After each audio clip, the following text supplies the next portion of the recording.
The City in the Sky, either a fan favorite temple or a fearsome temple, the City in the Sky still brings quite a lot of mystery. So for today's commentary video, we are diving into this unknown territory of a temple.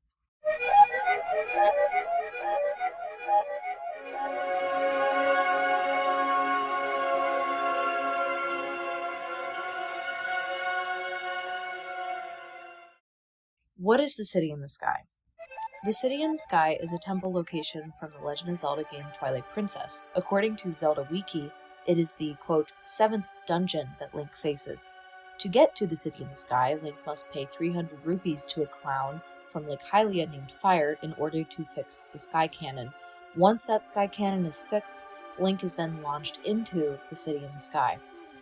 As soon as Link enters the city, we begin to understand why this temple is known to be quite ominous.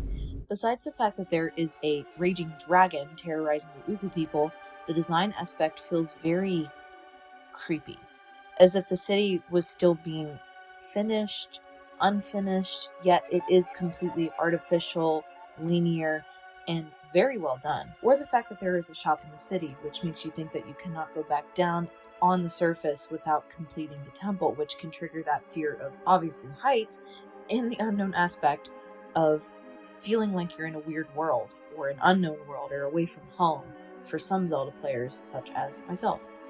To go back to the Zelda Wiki article, quote, the dungeon features many high altitude platforms, including towers and narrow walkways over bottomless drops. What makes it even more difficult is how much wind pushes Link, so he has to wear his iron boots throughout the adventure. I also found something quite interesting about the actual set pieces. I did some digging and discovered Cap Bergeson's video about the design of the City in the Sky, and one of the things that stuck out to me was how he said that, quote, the dungeon is almost like a handful of dungeons in one, yet when you explore each section, it truly feels like that they are gaped apart or completely distant from one another. And you can notice that too from observing each set piece as you keep moving throughout the temple. This again brings forth the feeling of how you are, again, feeling like you're in an alien place, and you're very, very far away from your comfort zone.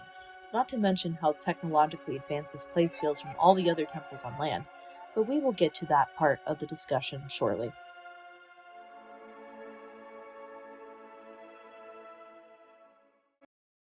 Where did the City in the Sky come from? So, to now enter into theory/LOZ plot territory, the City in the Sky's origin has been told that it has been developed through Hylian lore. The most well-known theory about the City in the Sky has a connection to the main island in Skyward Sword called Skyloft. One of the reasons is simply because they are both Sky Islands, but on a much deeper level, it can be that Skyloft eventually developed into City in the Sky. From the article by Luke Prondek on the Zelda Universe website, quote, Skyloft eventually transformed into the City in the Sky at some point during these centuries.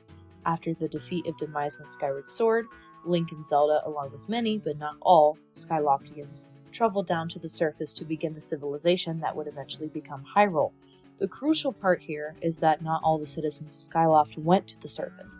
Many stayed behind. If the theory is true, those who stayed behind would need to transform or evolve into the humanoid bird-like creatures called the Oocca in Twilight Princess. To elaborate further on this theory, we need to analyze the biggest oocoo fanboy, Shad.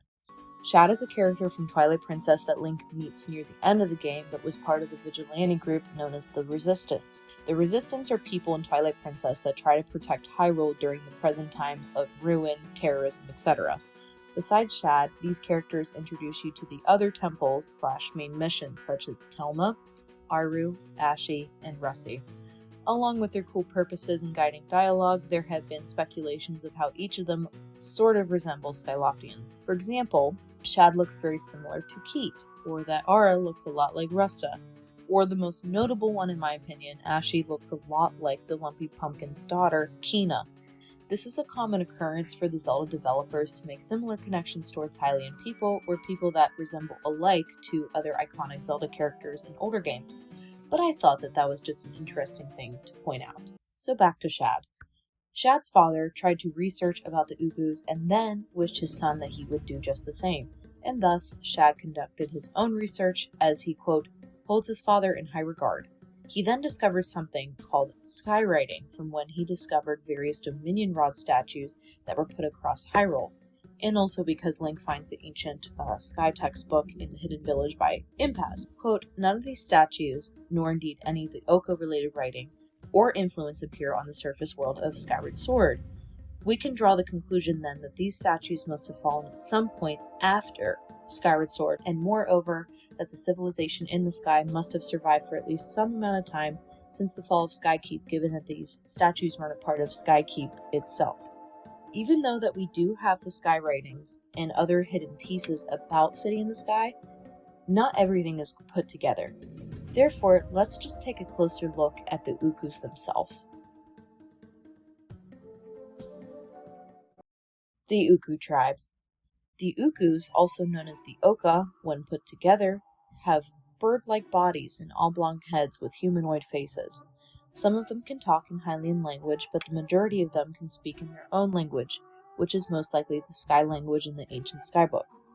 They also sound similar towards the Miniblins in Wind Waker from their squawking and gibberish tones. Many Zelda fans have traced the art/design inspiration of the Oocca back to this painting from the bird-like creatures in MC Escher's painting Another World. I have also discovered that the Oocca tribe did not make the Hylians themselves and built the city after the goddesses created the Hylians. That was a miscommunication/mistranslation to the American translation of the Zelda lore there. So, to be clear, the Oocca just made Hyrule Kingdom, not the entire world of Hyrule. Like the other tribes we have seen in Twilight Princess, the Oocca are the most technologically advanced as they were, quote, closer to the gods than the Hylians. From climbing on walls to warping out of locations to their artificial/linear structure from their home, their civilization definitely seems to have lots of closer connections towards the Hylian ancestors and or people close to the goddess Hylia. Now, to answer this question, why do we only just see Oocoo and Oocoo Jr. on land? They didn't have the proper means to perform magic to go back to home, which is why they needed assistance from Link in order for them to come back to City in the Sky. It also kind of explains why the Sky Cannon was a bit damaged, which means maybe she traveled through that cannon. 2, it's obviously because she made the decision to somehow come down to the surface while the others had to protect their land from the looming enemy of the Argarok dragon, which, if that is the case, that is so cute that she's protecting her head son. The last reason, I think, is because the Oocoo lost touch with the Hylians because of that looming threat of the dragon, or some other reason. Or maybe it's just because they didn't want to anymore. Who knows? However, that changes in Twilight Princess because of the Sky Cannon, the Dominion Rod, and the Ancient Skybook. These objects both are sacred towards communicating to the Oocca, specifically the Dominion Rod after Shad helps activate its power. Both of these objects are sacred towards communicating to the Oocca. Once Link has access to them, it creates an opening for Link to finally communicate to the rest of the tribe, which of course makes Link the, quote, messenger to the heavens in this universe. But was this type of communication obtained in prior games?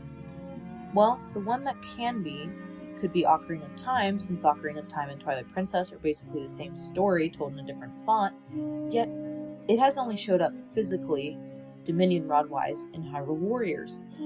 I can also see if it was maybe in Tears of the Kingdom because of the technological advancements, like the Zonai tribe and them being closer to the gods, but I believe that the Minish Cap can be the closest connection in regards to the timeline and events of the Wind Tribe versus the Oocca. Connecting the dots. Now that we have some theories and a closer glance at the Oocca, how does this all tie together towards Twilight Princess and the City in the Sky itself? Well, in order for us to find a probable answer, we are actually going to head to Snow Peak Ruins for a moment. Upon this one video I came across called The Mystery of the Oocca and City in the Sky by Nintendo Black Crisis and Zeltic, they connected pieces together from the 3 objects I just mentioned earlier. However, we seem to understand that there could be a possible place in which the royal family still connected with the Oocca, and that place was Snow Peak Ruins. I am going to play this clip in which Zeltic elaborates on this further. The very fact that the Dominion Rod is located within the Temple of Time, the same place which the Master Sword rests, is testament to the Oocca's relationship with the royal family. And the 5th dungeon in the game, Snow Peak Ruins, has a picture of the city in the sky on the wall. The military equipment and banners suggest this was some sort of base for the royal family's soldiers. Perhaps this is where the Messenger of the Heavens communicated with the Sky People. From these gatherings, it seems that the royal family communicated with the Oocca within the Snow Peak ruins, and after a while they lost contact until Link was given the rod, the book, and access to the canon. Now, as for connections towards the origins of both the city in the sky and the Oocca, we can only assume that it's either the Skyloft theory of the Skyloftians that decide to stay behind, or the Wind Tribe in the Minish Cap. As for me, I am leaning more towards the Minish Cap theory. With Skyward Sword, sure, the structures are very similar, but when it comes to the actual lore itself, the Minish Cap has almost identical connections towards the Wind Tribe versus the Oocca Tribe.